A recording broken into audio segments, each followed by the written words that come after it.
Hey guys, welcome back to Shep Talk and welcome back to another Shep Talk movie review. Before we get into that review though, just a quick admin note. If you haven't done so already, please remember to like, share, and subscribe. It does help this channel out greatly and I do truly appreciate it. And if you want to know what I'm seeing, what I'm doing, and where I've been, make sure you follow me on social media because I like to post up pictures and just chat with everybody on there. And it's the most up-to-date place you can find out where I'm streaming, what convention I'm going to, just whatever. So make sure you follow me. Those links are down below. But let's get back to my review of Oppenheimer. Oppenheimer was directed by Christopher Nolan and was written by Christopher Nolan, Kia Bird, Martin Sherwin. Stars Cillian Murphy as J. Robert Oppenheimer, Emily Blunt as Kitty Oppenheimer, Matt Damon as Leslie Groves, Robert Downey Jr. as Louis Strauss, and Kenneth Branagh as Niles Bohr. Oppenheimer has a runtime of 3 hours and a little bit more. Quick synopsis. We follow Oppenheimer as a young man learning the ways of quantum mechanics to becoming the leading professor in America in quantum mechanics to then leading the Manhattan Project and dealing with the consequences of that project afterwards. Wow. That's first what I gotta say about this movie. I'm not going to be one of those people that says this is the greatest movie of the century, because it's subjective, right? Everybody has opinions on what makes a movie the greatest movie of the century. I don't think this movie is the greatest movie of the century. If you had to ask me what I thought was the greatest movie of the century, I couldn't tell you. I'd have to go back and do some research. But this movie is definitely one of Christopher Nolan's top tier movies. It is definitely going to be a masterpiece. It is definitely going to be talked about. It is definitely going to be award worthy when that season comes around. This movie is very intense, very well done, and it shows in every scene that Christopher Nolan shoots in this movie, from the score to the acting to the cinematography. This is probably, if not his best work, one of his best works. My God, did Christopher Nolan hire everybody in his Rolodex? Because I swear to God, in every scene or every shot, there seemed to be some, almost every big name actor you could think of, even non-big name actors, were in this movie. And usually when you have that kind of, abundance of people, they kind of steal the scene because it's like, oh my God, there's this person there, I know this person, or maybe they will agree. Let's give props to Cillian Murphy. I've always said to people that I enjoy Cillian Murphy's work. I wish we got to see him more in movies, but he is very selective of what movies he wants to do, except for it seems like whenever Christopher Nolan calls, he is always up to do a Christopher Nolan movie.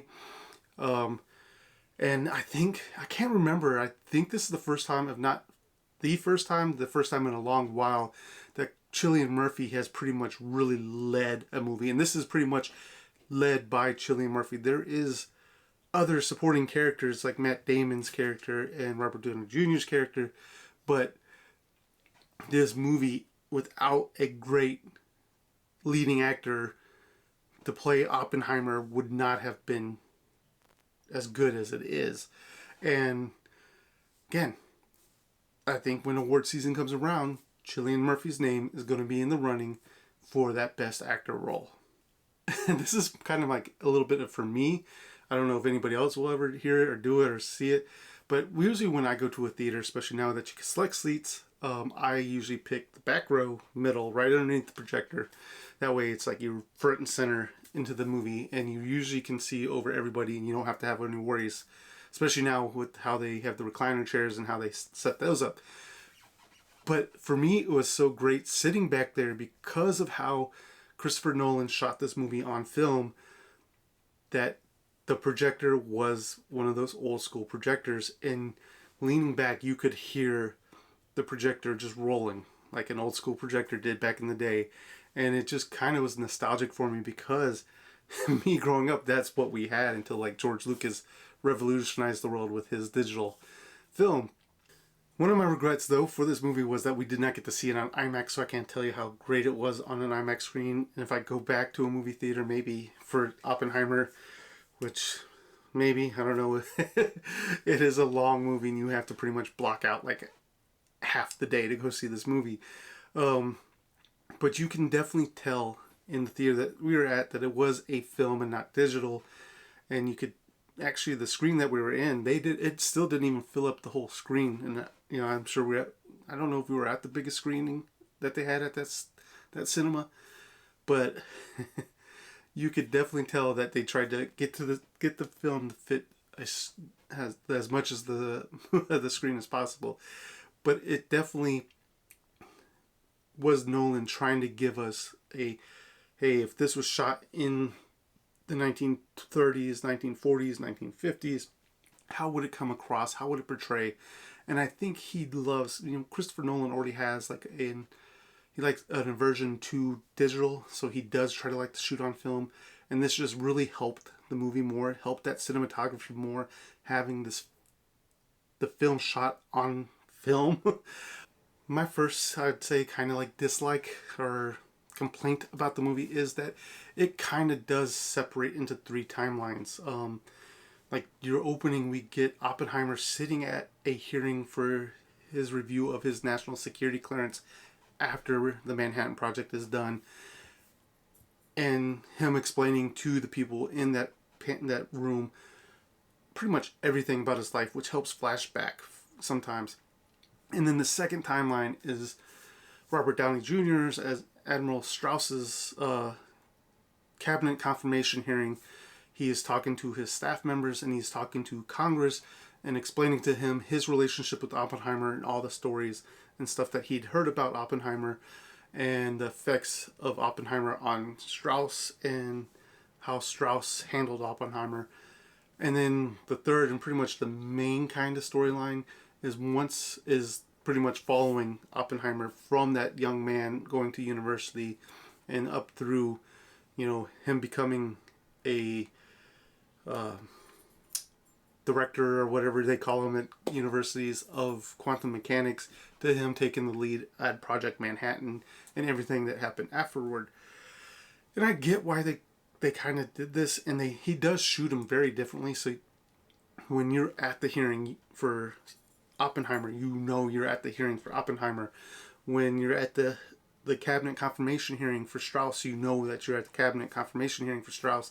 And even the main storyline of Oppenheimer, there's definitely differences. He uses black and white, he uses filters, he uses color.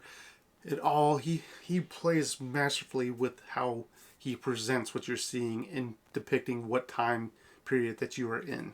And I guess my second complaint for this movie would be the runtime. It is a little over 3 hours, and so when you're going to get trailers for this movie, which can last 20 to 30 minutes in some theaters, you're looking at a movie that is going to run you at least 3.5 to 3 hours and 40 minutes long, just because of the trailers. Yeah, you could just show up like 20, 30 minutes later and skip the trailers and all that run-up stuff and times that the theaters have before it. That's a possibility, but you're still running at a 3 hour and 9 minute movie. I'm not going to call... I was thinking of calling this one of my negatives. There is humor sprinkled around in this movie, but it is a very heavy, very intense movie that is focused on a very big subject matter. It is not light. It is not airy. It is very, very on the nose about what it's trying to be. And it does ask some poignant questions, like about building the atomic bomb, about using the atomic bomb, the targets chosen for the atomic bomb, and then going forward with the H-bomb program as well, and why America did what it did. And it shows you Oppenheimer, who has these moral convictions, sort of, about building and then using and then moving forward with the atomic age. But it does try to bring in the light and the humor at points. But this movie, if you're going into it, is not, just be prepared. It is not going to be that light, airy movie. And I think most people know when seeing the trailers that this movie is going to be very intense, very heavy. Overall, Oppenheimer is a fantastic movie. Like I said, it is definitely going to be one up there for the ages. It is probably going to be one that's going to be shown in schools because of how well done it is and explain the atomic program and how America got into the atomic age. I just think that with over a 3 hour runtime that people are not going to want to sit through it. It is, and that to me is the sad thing, because they're going to sit at home and watch this beautiful movie with poor quality sound, poor quality televisions. I know the televisions are good, but it's just not going to be like the way intended for that Christopher Nolan wanted you to see this movie. Which is sad, because we have this blockbuster season of CGI and just paint by number kind of movies. And I think this is such a great movie, and I think it deserves to be seen, and I think it should do well, but I know it's not going to do well at the box office. I hope people go and see this movie, and I know it's going up against Barbie this weekend, but man, if you have the time, go see this movie. I think it truly deserves to be there. This is a season 2 where most movies out right now are 2.5 hours, if not longer. So this being a 3 hour movie, it's just a small extension. People, if you could go see Avatar in the theaters, please go see Oppenheimer in theaters, because Oppenheimer is definitely a way better movie than Avatar is, and you'll get more out of this movie. But guys, with all that being said, Shep Talk is going to give Oppenheimer 5 Sheps out of 5, even with the long run time, and even with some of the heaviness of this movie. And it does drag at certain points. I think it is still an outstanding movie. I think it's a movie that people should go watch. I think people should really enjoy this in the theaters. So go see Oppenheimer. And please, let me know down in the comments down below. Have you seen Oppenheimer? What did you think of this movie? If you haven't seen Oppenheimer, are you planning to see it, or are you not planning on seeing it because of the long run time? Alright, let me know down in the comments down below, guys, because I would love to have this conversation with you. But guys, that is all I have time for today. Thank you for watching, and if you haven't done so already, please remember to like, share, and subscribe. It does help my channel out greatly, and I do truly appreciate it. But like I said, that's all I have time for today, and this is Shep, signing off.